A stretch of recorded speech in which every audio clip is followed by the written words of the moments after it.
Ibi nibyo wari ukeneye ibi? Nibyo wari ukeneye? Gutwara abagabo babandi gusa nta kindi ushoboye. Umwicanyi gusa noneho Imana yarakinze sinapfuye.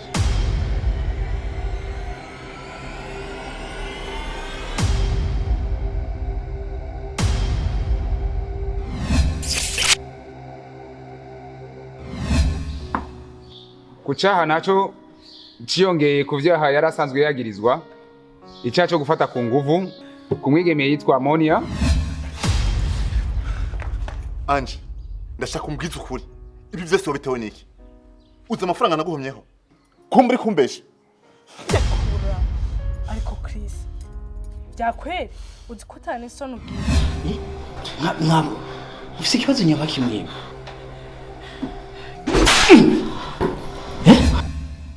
Kuri nanje mu mbabarire cyane.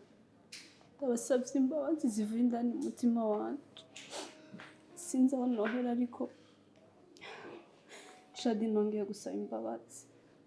Ndakwinginze umbabarire. Ingorane nyinshi wagiye uragira zapfuye kuri jewe. Musaza wanje kumufasha kubaka. Nje namufashije gusambura. Nije nabaye impamvu ya buri kimwe cyose. Shadi ndakwinginze umbabarire. Niwagira utumire mfakara nk'umuto. Niwagira ngikira umugoro. Wewe nyene. Ndakwinci, wewe nyene. Izina kuguhamagara sheri. Rinza mu kanwa kesha ariko ururimi ruragoma kubera ko ntanibuka ivyo nagukoreye nkumva ndatinya. Naragufashe nabi. Nagaragaje kuguca inyuma. Ndetse kugira aho bigiraho kuzanira kundi mugore. Byose uravyihangana.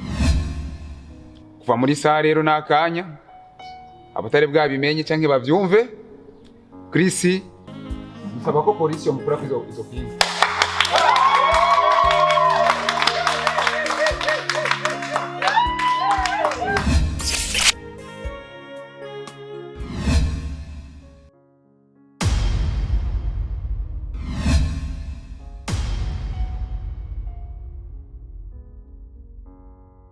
Ari ikinzanye ntabwo ari bibi, narinje kujya mu basezere, naringiye gusubira mu rugo.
Baenda kubwira ikintu cya mbere.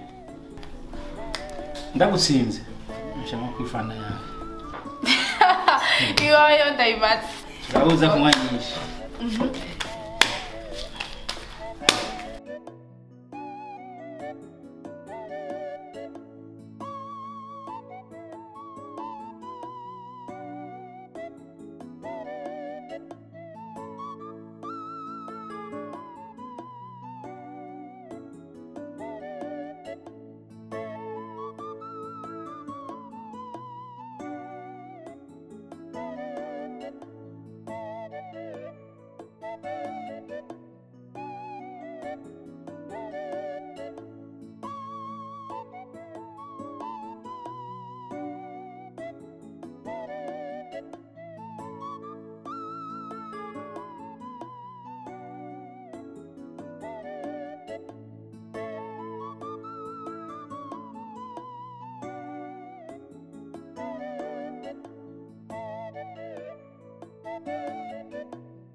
nawe ureka kuruka oya ndeka si wabivutse ntushima uncari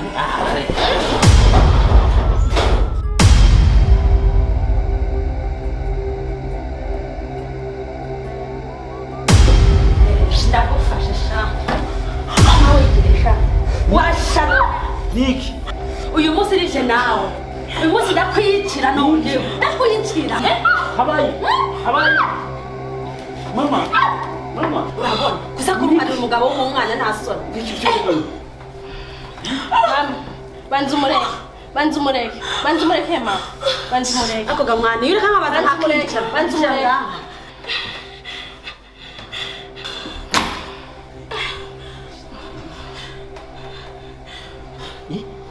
mwabo ufite ikibazo nyuma kimwe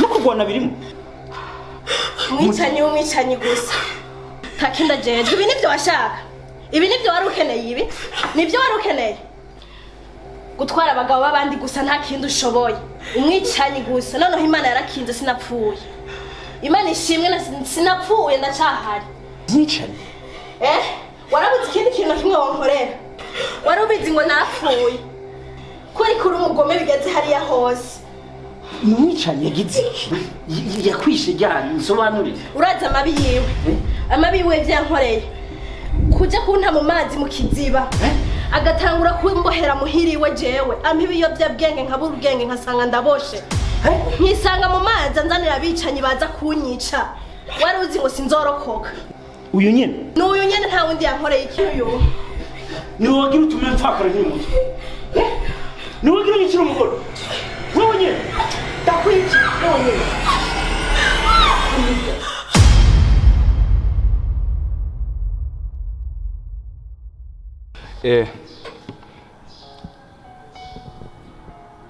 kuno musi uri hejuru igenekezo rya 18/0 mu mwaka turimo sentare ya Ramsisasa mu gushikiriza ivyavuye amatohoza y'ibirego vya Chris kuvyagirizwa sentare yisunze ivyo yagirizwa ahohotera mushikiwe ikongera ikaraba ku mugore wiwe naho nyene twasanze Chris atacaki mwagiye hanyuma kucaha naco ciyongeye ku vyaha yarasanzwe yagirizwa icyaha cyo gufata ku nguvu kumwigemeye yitwa Monia nayo twasanze Monia abeshera Chris kuko twasanze Chris mu by'ukuri biragaragara neza ko Chris atavyara ntivyumvikana ingene Chris yashobora gutera inda Monia kuva muri Série rero nakanya abatari bwabimenye canke bavyumve Chris yambitswe izera na sentare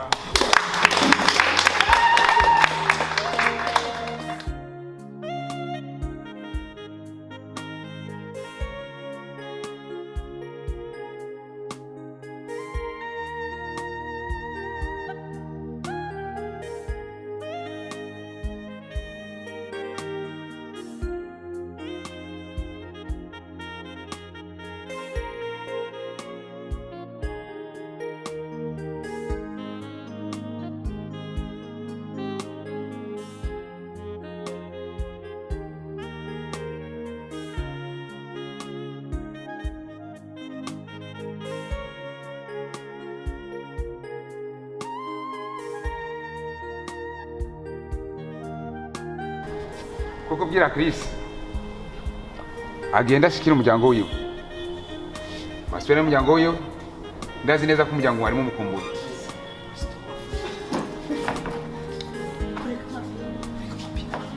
gusaba ko polisi yomukura izo pinga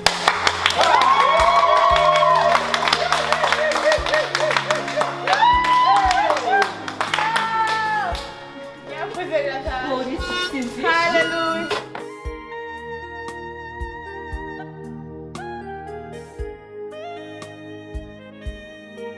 sentare ikaba iboneyeho n'akaryo ko gusasura.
Anje, iyi ni yanda wambwira ko ufise?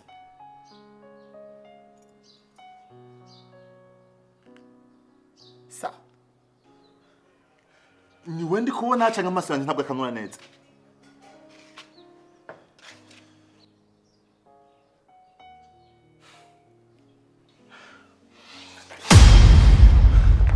Anje, ndashaka umbwize ukuri. Ibi byose wabitewe n'iki? Uzi amafaranga naguhomyeho? Ko muri kumbesha? ariko Chris byakweri uzi ko utane soni ugira washakanze kuba iwawe ngume mbi wawe uzi ko wafashe ku nguvu usohoke mu cumba sohoka mu kindi turabana byakweri Chris icambere cabitumye sinari gushobora kuza kwipangira kandi ngo mbandanye niga nta mahera nari ifise nahisemo kukubesha rero ica kabiri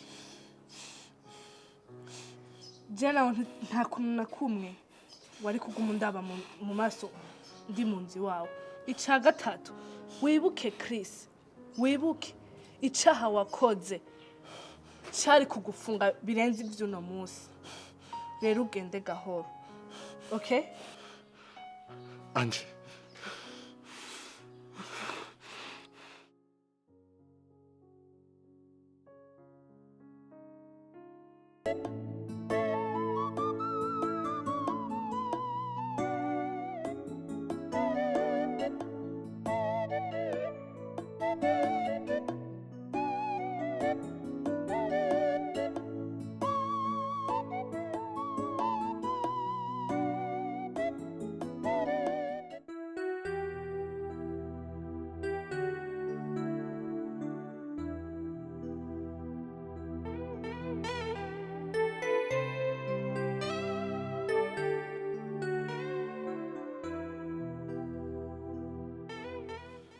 mugore wanje,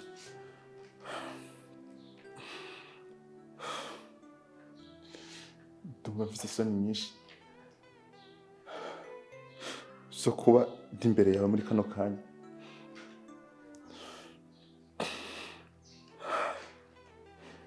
Mfise n'ubwoba bwinshi mu mutima ndetse n'ibimaramare bihagije ku bintu nagukoreye.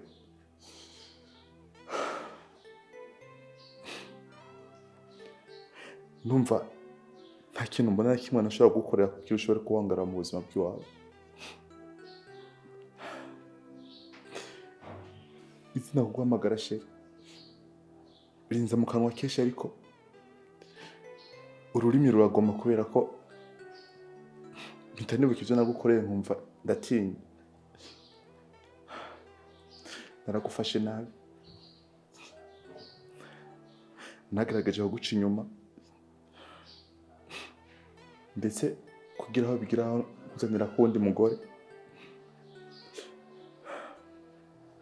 Ibyo byose uravyihanganira.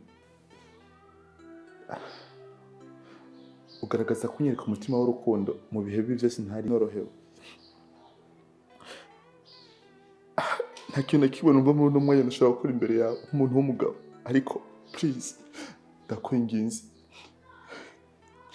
ikintu numva navuga imbere yawe ni ukugusaba imbabazi, umbabarire ku byo nagukoreye byose, nubwo bitokunda ko ushobora kugarukana icyizere kuri jewe, ariko ugira umutima wo kumbabarira.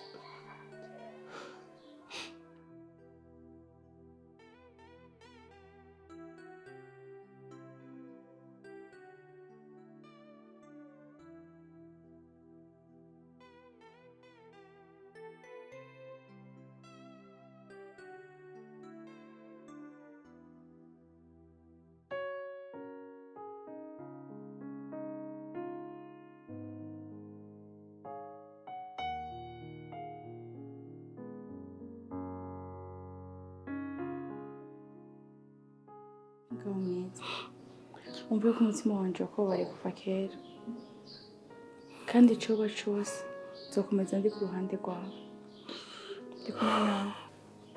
Wibuke ko umugabo wanje nk'Imana irabizi, imiryango yaradushigikiye.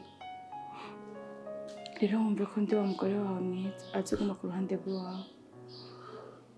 Sinigeze nitaho ku vyo wankoreye, ahubwo nitayeho kumva ko mfise urugo.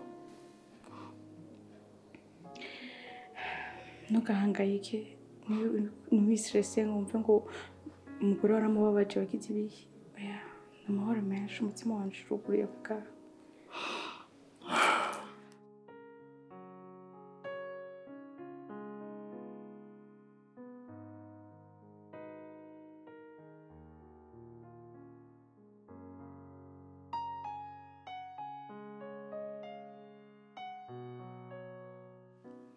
Kuri nanje mumbabarire cyane, ndabasabye imbabazi zivuye indani mu mutima wanje. Sinzi aho nohera, ariko Shadi nongeye gusaba imbabazi. Ndakwinginze umbabarire. Ingorane nyinshi wagiye uragira zapfuye kuri jewe. Musaza wanje wo kumufasha kubaka, nje namufashije gusambura. Nije nabaye impamvu ya buri kimwe cose. Shadi ndakwinginze umbabarire, ndakwinginze. Musaza wanje nawe ndagusabye imbabazi. Aho hose nabakoreye amakosa, ndakwinginze mumbabarire. Ndabakunda cane.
Mabuja,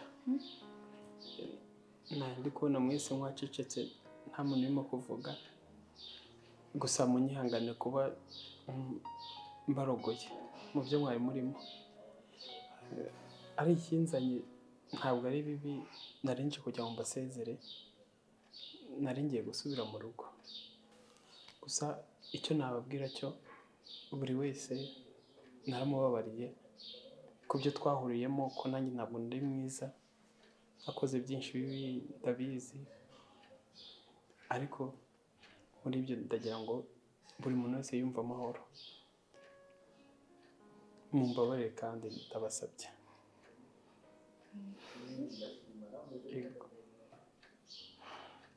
Manyanga, uratubabarira bivuye ku mutima ariko bose wiyumva amahoro pe, ni ukuri narababariye kandi cyane cyane. Kandi ikintu nababwira ni ukuri njyewe, ni uko ari akanya gatoya, niba nakagombye kugaruka nk'aha mu rugo tukayaga tukaganira, nkababwira byinshi naciyemo, urugendo naciyemo mu gihe ntaraha, ariko ntabwo nabona umwanya kuko ndimo kwihuta. Gusa nshobora kuzabyandika mu gitabo cyangwa nkazanabibandikira nkabiboherereza, mukamenya ubuzima naciyemo, ariko Imana yaraturinze namwe irabarinda.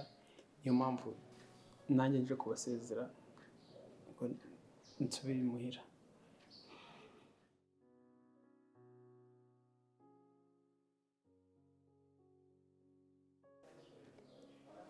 Manyanga na je warambabariye. Narakubabariye pe, ni ukuri kandi narakubabariye wiyumva amahoro, kandi ni ukuri wumve ko mu mutima wanjye nta kibazo pe.